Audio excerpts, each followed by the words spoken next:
it's the first in the nation for a whole county to digitalize all of it and in one spot. When you go to look for land to develop or build on, every little city in Yamhill County, you have to go fish it out of their website somewhere. This project put every single city, thousands of taxable lots, so all of them, onto one platform. Hilary Malcomson, Mayor of Lafayette. It's exciting to get this opportunity to talk with you. Good morning. You got me on a Monday morning, you lucky duck. Yeah, it is. I do feel very lucky. Congratulations on becoming the Mayor of Lafayette. That was fairly recent thing for you, right? I am on my second 2-year term. Okay, good. Yeah. So, I just started my second term. Your second term. Very good. So you've got some experience. That's awesome. And before that, were you involved at all in the city business? Only as a resident. Okay. I did run for city council prior to that and lost by 1 vote, and then the hand count counted it as 2 votes as a new resident during COVID. So if that tells you anything. Wow. Way to go. Yeah. So now I jumped right in there. Well, it's quite an undertaking, and not for the faint of heart. I consider anybody who's willing to put that kind of time and commitment into their town is somebody special. I heard a story that there's some connection between garage sales, COVID, and you becoming mayor. Is that a true story that you're willing to share? Yeah. So I was just a mama with babies. Mm-hmm. Moved to Lafayette in 2019. And was excited to finally we bought our first and last house, if that makes sense. The sure. Starter house was also the retirement house at our age. And I was so excited to get involved with my community, and then COVID hit. But I wanted to have a garage sale to sell off baby gear. And just to try to bring in that little bit of money. My husband was still working during COVID, but costs were going up crazy. And our city requires you to have a permit to have garage sales. My understanding is that is just to make sure you're not having one every single weekend as a business.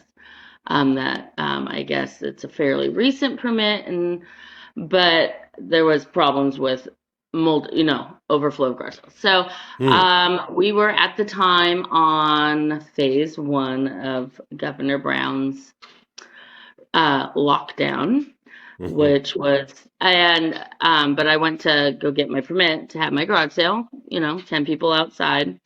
And the city manager or administrator at the time declined. And it wasn't that I had a problem with the fact that he declined it. It was that just on a whim, he declined it.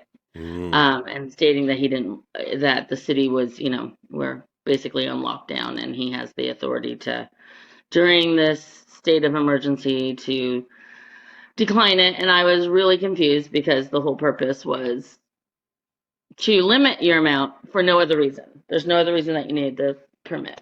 So of course that kind of person that I was like, hey, you told me I could go to council if I didn't like your answer. So I wrote council, and by the time I got to council that next week, we moved into phase 2. And so the way the council handled it was they just moved forward and said, oh yeah, phase 2, there's no reason we shouldn't have garage sale. But nothing was ever discussed about whether I should have or shouldn't have had that permit. And I could get into, the agreements on yay or nay. And the thing is you accept the answers or you make a change. And so I got involved.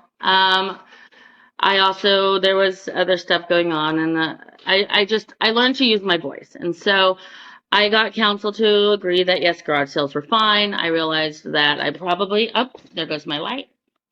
I probably was not the only person needing to make money, and no one's going to come to Lafayette just for baby gear.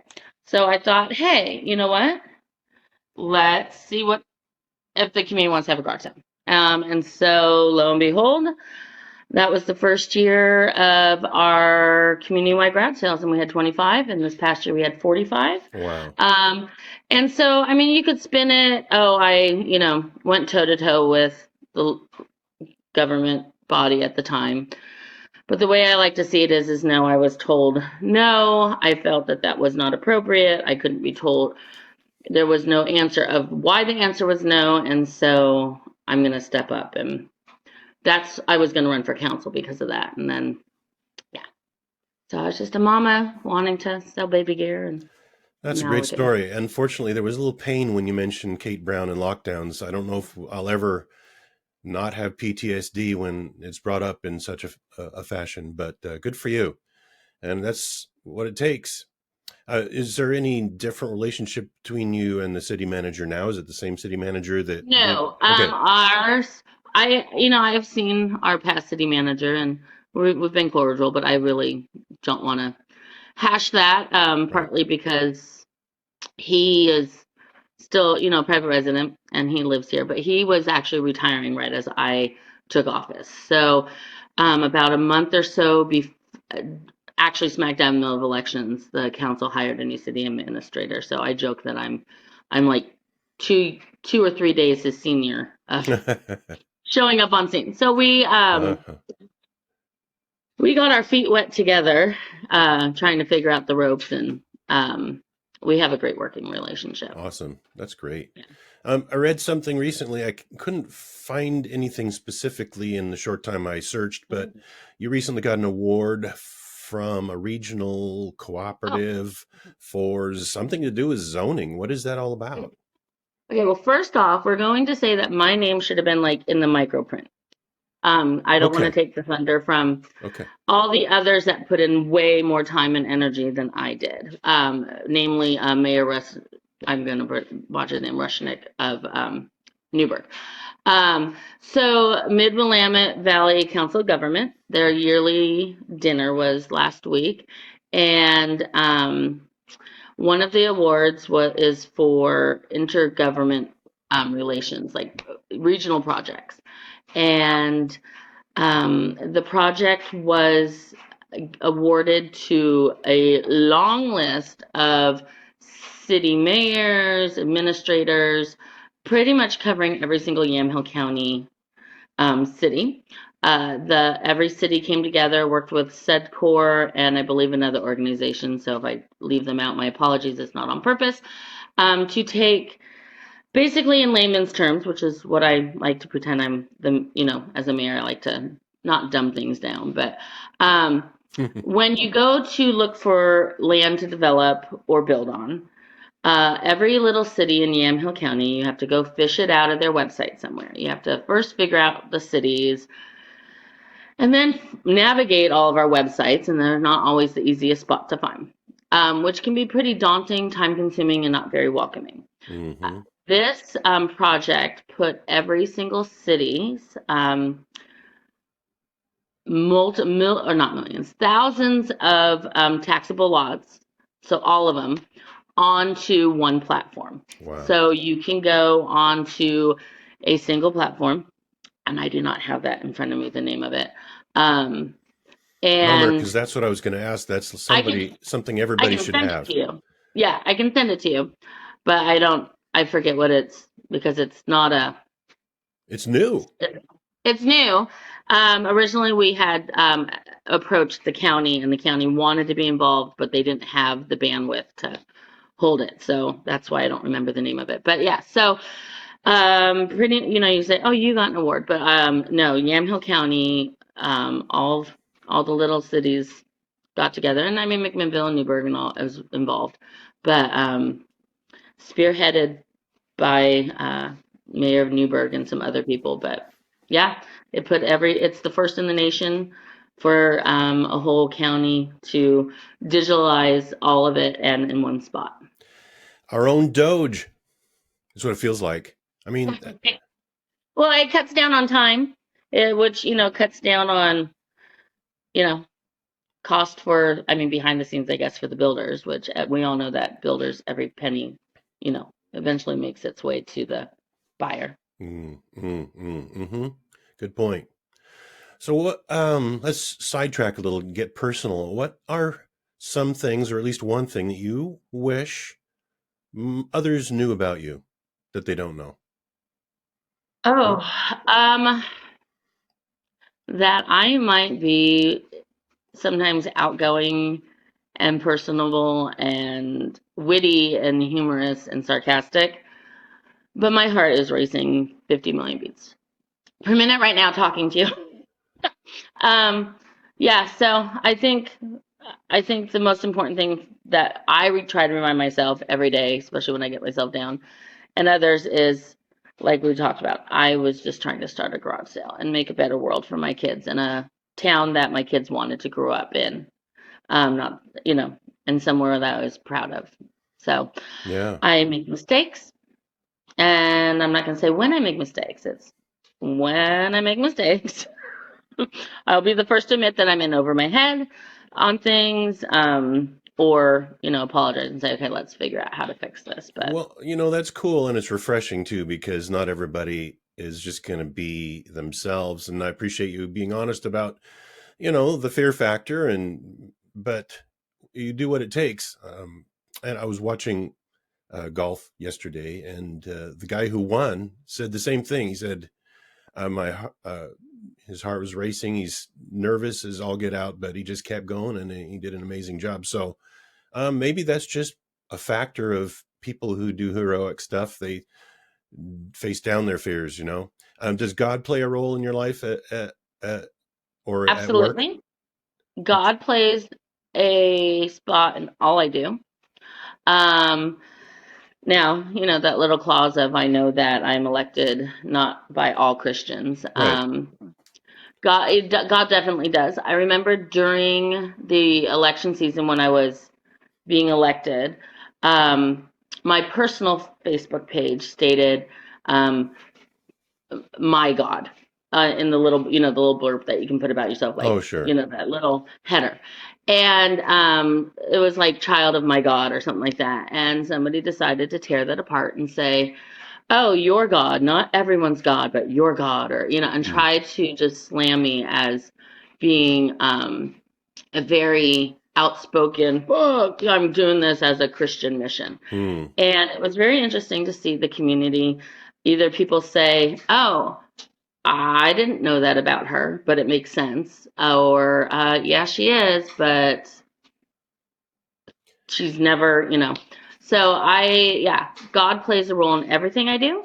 Yeah. Um, But I also know that he gives me the responsibility and the duties to respect the position I'm in, and that this is a secular position.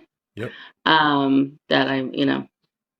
But yeah, no, when I'm not mayor, I also work the after school program at the school, which is actually, even though it's a secular program, it is put on Mhm. by a Christian organization. So Oh, it is put on by a yes, Christian organization. I did not yeah. know that. So That's interesting.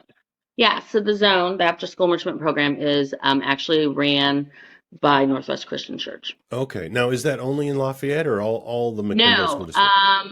no, the Zone, real quick, is an after school enrichment program that is free to the families. Families do not pay a dime. It is for those namely latchkey kids. It's not designed, and it is not daycare, but it's designed for those kids that otherwise would be going home to an empty house, or a family that just really needs that support after school for their child. And so, no, the Zone started a few years back in Newburgh. Um, in actually, there's two locations in Newburgh, and then Lafayette started last school year. The current principal came from the school in Newburgh that had one, and asked to see if McMinnville schools would Mm. partner with it. So, and then also this year, a school in Dundee, and also just very recently in the middle of the school year, a school in Tigard. Hmm. So that's a big undertaking for Northwest Christian Church. Is that what it is? Mhm. Yes. They must they must have means or at least It's commitment. all grant funded. I Oh mean, wow. I believe some of the grant comes from the budget at the church, but I would be out of place to talk about Sure. the church funding. It is so staff is paid, us staff, very meagerly, but we are paid. I'm the site coordinator for Lafayette, and then we have a director who oversees all of us. But it is completely grant funded. A large grant is actually right now, excuse me, from Yamhill County. Board of Commissioners had ARPA funds that needed to be expensed for child care related duties, and so they were able to fund a 3-year grant for Wow. I believe like 300,000 Wow. went toward the program. So yeah, no, it does take money, and Mm-hmm. but anyway, it's kind of fun to small town, you wear two hats. I'm the mayor right now, and then in about an hour, 2 hours, I'll head literally next door because I live next to the school and go be the coordinator for that. But it's fun. The kids love the fact that at least once a day someone walks by in the playground and be like, "Hey," I'm like, "Not right now. I'm just Miss Hilary." That's funny. I've substituted out there a few times, and I really like the school, and I just felt good and comfortable there, and just seeing the houses around. I know that it seems like there's been a housing explosion in Lafayette for some years, at least it used to be. But Lafayette is definitely, I believe, my city administrator is the one that looked up the details, not me, but that we are within the 10th densest city in Oregon. wow, that's And we do wild. have a large subdivision on their fifth of 5 phases that's finishing up. And then pretty much it's the rebuilds, the little Mm. pockets here and there. Hmm.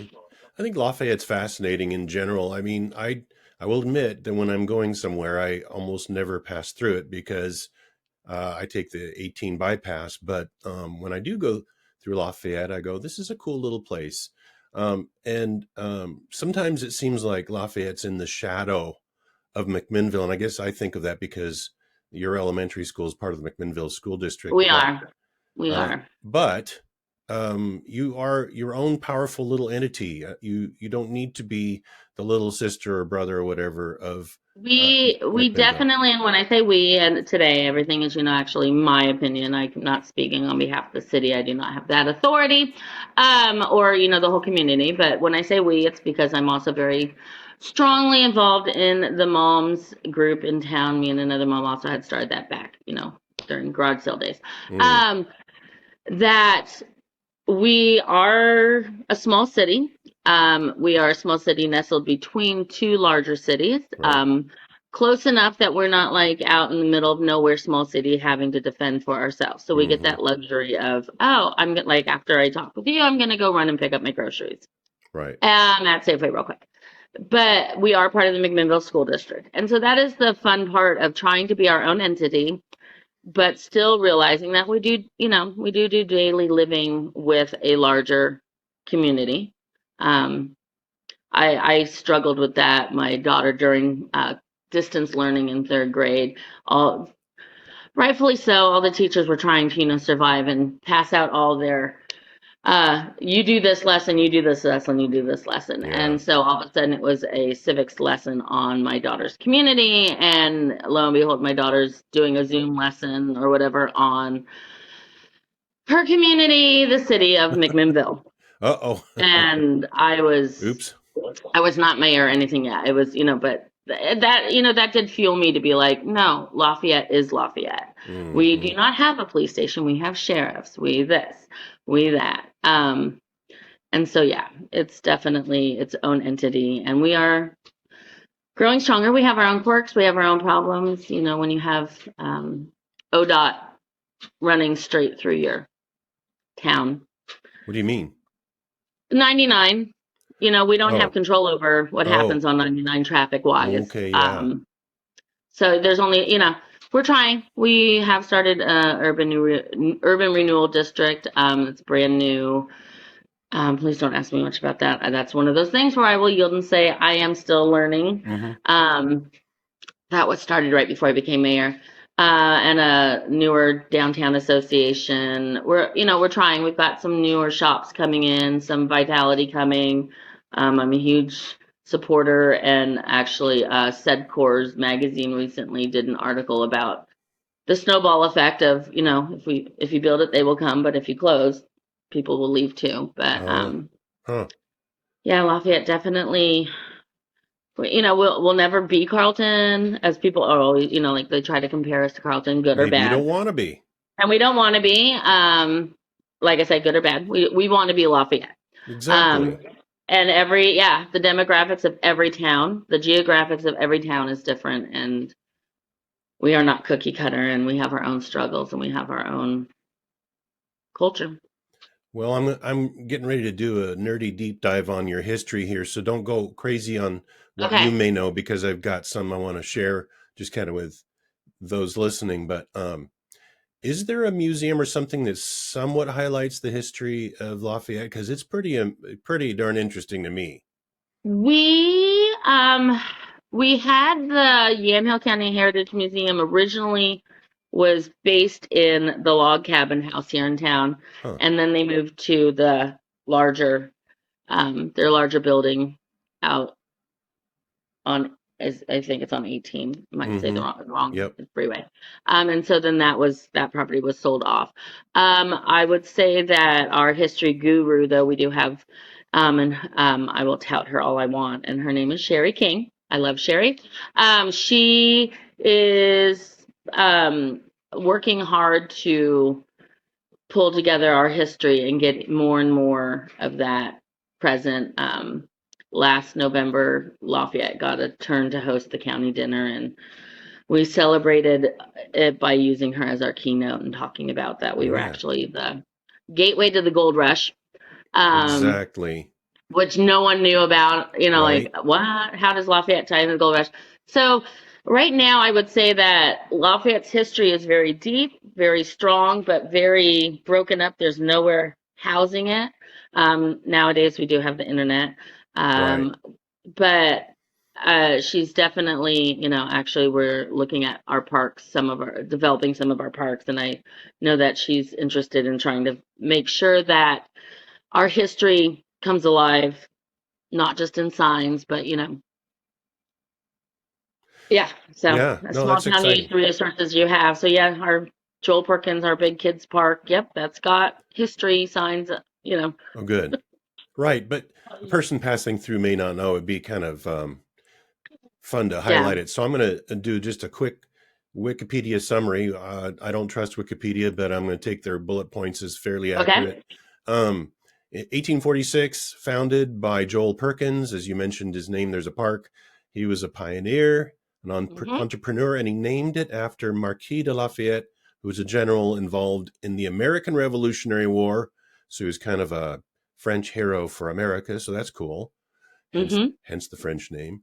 Town grew slowly at first, but then there was the gold rush. And it didn't say this, but because I did a documentary that's on my channel, my YouTube channel, about using the Yamhill River as the major highway before there were Yeah. roads and railroad. That's probably why, because you have the Yamhill Yeah. River going right through the south part of town, right? Yeah. The locks are right there, which made it the Oh the yeah, passage through. Yeah. oh yeah. And the So steamboat. Yeah, there was a time when Lafayette was bigger than Portland, and people were coming mm, down into Lafayette for, right. purchasing. They said by the early 1850s, Lafayette was one of the most important and prosperous cities in the entire state of Oregon. So that's just really cool. I mean, in its way, I like that. It was incorporated in 1878 by the Legislative Assembly of Oregon.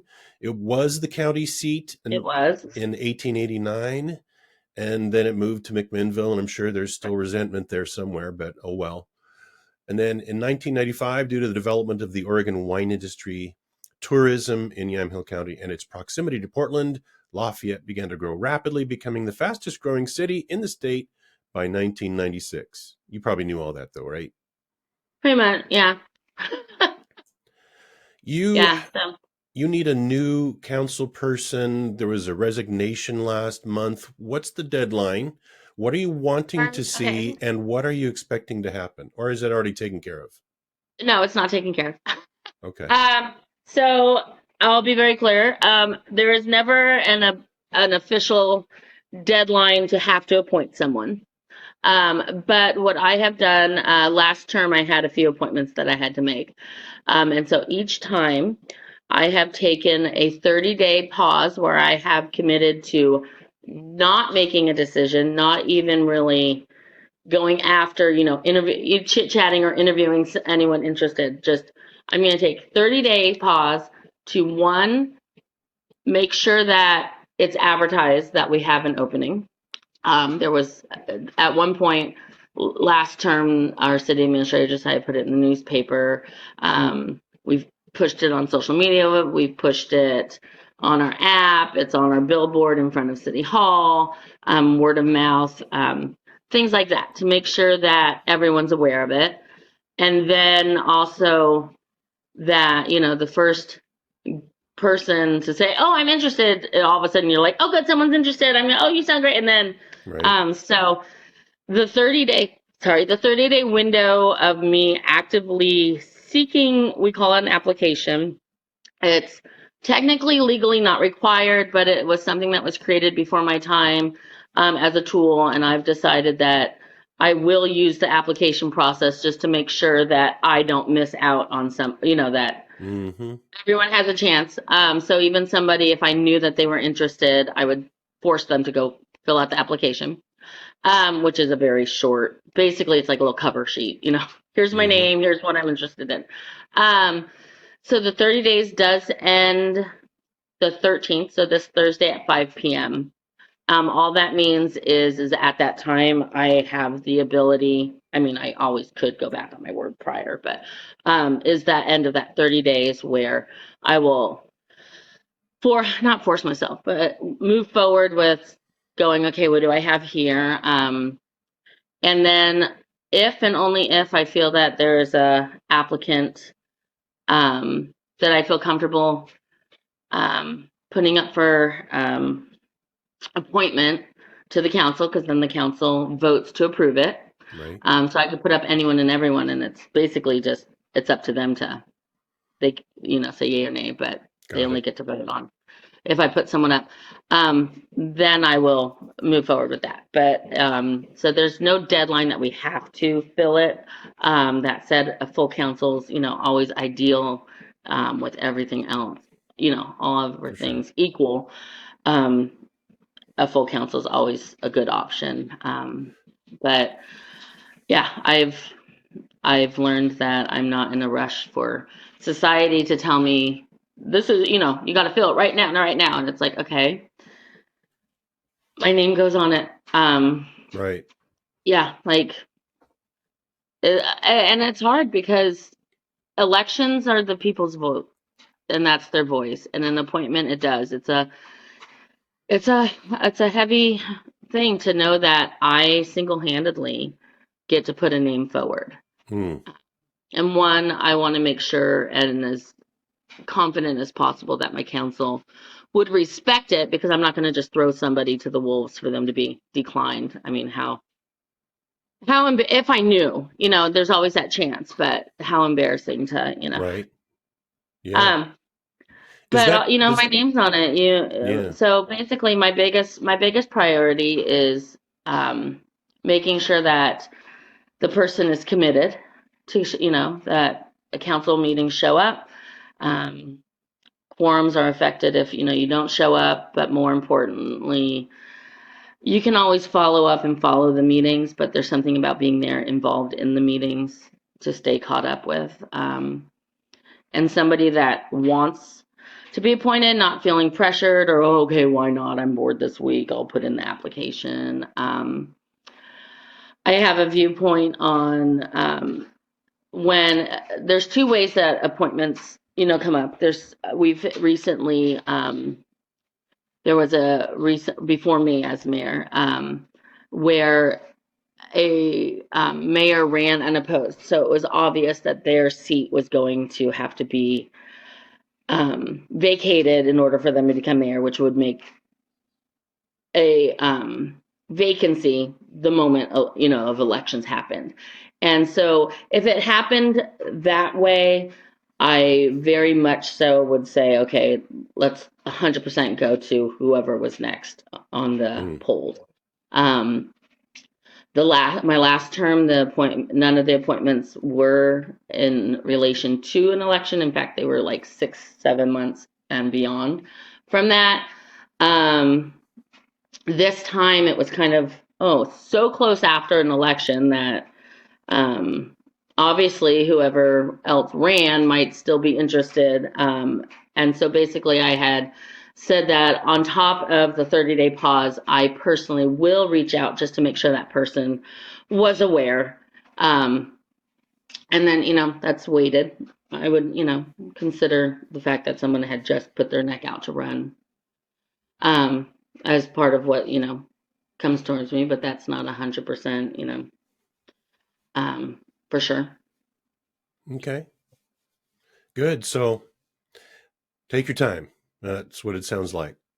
Water is kind of one of those things you don't think about, but it's I would call it essential to keep a town running, way more than fixing potholes.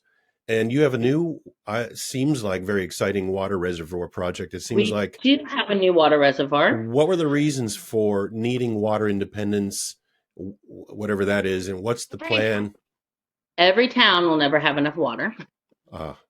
Yamhill County also has its, as a journey in itself to get collectively, water is a hot commodity. And then I just lost my lamp for the last time, but I'm gonna let it die.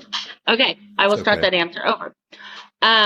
Water is always going to be needed. When I moved here in 2019, we actually were in an active water restriction where you could only water even odd days, early in the morning, because there just wasn't enough water. We've heard recently Dayton had a struggle with that. And so we've got a few different sources of water, but we sometimes when it rains, it, pours. But if you have nowhere to collect that water, you don't have it come summer. So we had a 500-gallon water reservoir, and now we have a new additional, didn't replace it, it added to $1 million or $1 million-gallon water reservoir. That was also something where I was like, my name's in the fine print for that. I felt kind of silly getting to cut the ribbon on something that most of the work, especially all the funding and project, because it did pull together private and public entities and grant money, and everyone from Ron Noble was involved to our previous mayor, Marie Sproul. So I'm coming at the tail end and getting to cut a ribbon on something, but I got to be around for the building of it. So now we have a water reservoir, another bucket. I jokingly joked that it was my million-gallon Stanley Cup. That we have it to now hold the water. So we can gather water when it's, flowing from our, I'm blanking the name. The hills? The hills, yes. Up on Bluebird. But our, the fancy word for our water, because we have wells, we have our intertie with Mac, and then we have our spring. The watershed. Okay. I knew there was a big fancy word. So the watershed. So now we can fill up our reservoir so that we can not rely as heavy on our Mac water intertie, which is a great intertie to have, but it is our most spendy way to get water. For sure. Yeah. So, it's easy to turn the faucet on, but it costs. So we use it year round because we have our minimum that we have to pull from. So we're going to pull from that and then at times use it. But so yeah, our reservoir allows us to gather the water when we have the ability to have the water, when it's there so that we can use it. So it's up and functioning. Doesn't create more water. What? It's up and functioning? It is, okay. Yes. Wow, yeah. That's great. That must be a sigh of relief for a lot of people in town. It What? it is. I mean, it's I I always knew, growing up, like, oh, Lafayette, the place my parents dragged me for antique shopping, and oh, they've got, bad water or whatever. But Lafayette, we've got multiple resources for water. Like I said, we've got wells. Some of them we share with Dayton. We've got the watershed. We've got our intertie. And so it's nice to know that all of our eggs are not in one basket, but it's also nice to know that we have a big basket. For sure. One of my early experiences in Lafayette, and I've been around this area for a pretty darn long time, but I just don't go there, was a hike at the Trappist Abbey. They have some nice Mm, hiking area right behind outside there. of our city. And Yes. so, what's the relationship between Our Lady of Guadalupe, Trappist Abbey, and the city? Is there some things you collaborate on, or is it I just don't nice believe knowing there they're is. there? It's just nice knowing that it's really close. Yeah. Um, it definitely, yeah. So the Trappist Abbey is right out of our back entrance into town.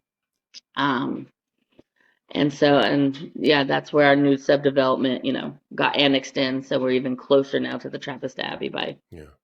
a few roads. But Mm. yeah, I don't believe there's any collaboration. They keep to themselves. I suppose that's part They of do, and I mean, being rightfully so. It's an abbey. exactly. Yeah. But it's pretty neat to just to kind of know it's there, I think. Hmm.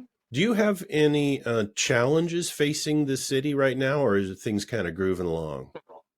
Oh, we always have challenges. Oh, Our okay. newest one is we have, okay, when you become, elected, they're always like, you're always going to talk infrastructure and sewer and Oh, water. And sure. I'm like, okay, I'm sure we're going to talk a lot, but not everything. Yeah. Oh boy. Yeah. So, boom, we have our new water reservoir. Take a breath. And Mm-hmm. we now have a pump station or a lift station. So, for layman's terms for people, and I won't be stay G-rated, I've used stronger terms in other conversations. You still have to move your sewage. Some people jokingly say it's the poop water. Mm-hmm. You have to move it sometimes uphill. And Oh, so we have pump stations that every city so it has. doesn't always go downhill from the same. No, Okay. no, nope. And so we have one that's on the far side of town on Canyon View. Hmm. And just like every infrastructure that's aging, we knew it was getting bad. I've, I'm not around to know who, what, when, why, or at the time. I'm not saying it got swept under the rug, but fancier, easier projects come along and things get tabled because it's okay, it's okay. All of a sudden, it became not okay, Hmm. and that's where I joke that it went to crap, literally. Hmm. Um, so Hmm. we are dealing with all of a sudden a project of it's an well over $1 million. And as a small city, it's not like you get to just look at the budget and go, okay, what non-essential item do we cross off of the budget? We don't have frivolous projects or luxury of projects going on or for like, oh, if we free up this money to this or that. So we all of a sudden realized that this was needed immediately, not in the near future, but like in the near future, Hmm. like all hands on deck. What are we going to do about this? And this came about less than a week before Senator Merkley's deadline for his funding allocation. So basically, you put in for grant money from Senator Merkley for the money that he has to expend. So we had less than a week to realize that, oh, we do have a project that we we Hmm. can and need to put in. So that was a pretty quick turnaround. We didn't even have enough time to take our letter to get signed for a letter of support to the whole board of Yamhill County commissioners, um, commissioner chair. Johnston did on, with just his own authority with his name, not as a whole board, sign a letter of support and stuff. So our goal is to find grant funding fingers crossed that Merkley's office selects us to our city. Over $1 million is a lot of money, but sometimes those $1 million projects are still smaller than they want to allot money to, and they want bigger projects to put their names to. So the goal is, though, is to figure out the last thing we want. The last thing I want is for it to have to go into the voters' hand. Well, they're going to have to vote on our expenditure of anything over $1 million in our charter has to go to the voters to agree to spend that money, no matter where the money come from. But mostly, I don't want it to have to go to our voters as a levy, as a bond. Well, It that breaks sounds my like a heart to know. philosophy you have too, of just trying to keep things within your means instead of overextending. Do you have a rainy day fund or a plan to try to bring in enough that you can have not a slush That's fund? the goal. That's the goal. That's the goal with everyone. Our water fund had no contingency fund a Right. couple years, 2 years ago when we had our water rate stuff go on. And that was one of the things that we really wanted to build a contingency fund with. We kind of balanced out some stresses of how much our water rates were going up because of our debt service to Mac Water and Light. That the concept of contingency fund, there's still money going towards that, but not as much. We do have a $5 a month service fee that is directly for building the contingency fund for that. Well, and the other problem being that you say it's going to be $1 million, but next year it could end up Oh, it's being well 2 over $1 million. million, but yeah. I want, So it's like 1.3 or 1.6 million. Like yeah. With anything, the longer you wait, the more expensive it gets. that's rough. You Not almost to have to count it mention, in. it's not up to snuff, and you're playing Russian roulette with literally something you do not want. You're not even playing Russian roulette with stuff that is, oh well, we're not going to make the people happy because we don't have this or that. It's bare bones. We joked before we started our interview, like first world problems. Well, this is third world problems it of is. For so sure. Do you have any hobbies or non-mayor oriented passions like singing or music or whatever that get your attention? being mayor is my hobby. I Okay. always joke that I do this so I don't have to stay home and fold laundry, which you probably hear my dryer in the background. Oh, that's Doesn't mean I'm funny. going to fold it. No, I can't hear it. It's I do joke that being mayor is my hobby, because it does give me the outlet. I'm a mom of Well, for sure. 3 school-age girls, and so you get neck deep in that. I just love being with people. I'm lucky enough that I don't have any full-blown hobbies that I'm taking up right now. I used to do things called letterboxing, which is like geocaching, Oh, wow. Yeah. little scavenger hunting. Haven't gotten around to that for a couple of years. I like to sing in the shower, sing in the back pew of the church, pretending I'm part of the worship team. But yeah, I like to get creative. My hobby is taking a bunch of randomness and creating something out of it, whether it's, I had so much fun this last fall planning our county dinner with one of our city staff members. Not every mayor jumps full born in that, but I was like, yay, this sounds fun. But I live that lifestyle where being mayor isn't just, obviously it's not a paying job, but isn't just a job.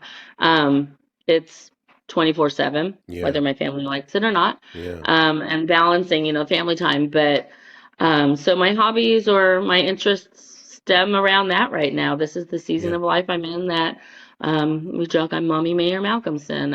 Right now, Mayor King out of Amity and I are really working hard to pull all the mayors together in Yamhill County just to build a unofficial group just to talk over coffee, nothing formal, but just find that support and build that community. So I don't know, I guess building community is my hobby, whether it's, like I said, I started the moms group, which is online here in Lafayette a couple years ago, and um, back to Governor Brown during the shutdown. Yeah. I've got a nice front yard for being a track home. It's actually pretty big and flat, and we circled up 10 feet apart from each other and had our mom's wine nights. And building community is just, yeah, whether it's, yeah. So I guess that's my hobby, is I think building taking people. community is Yeah. it's a good thing. Jesus did it.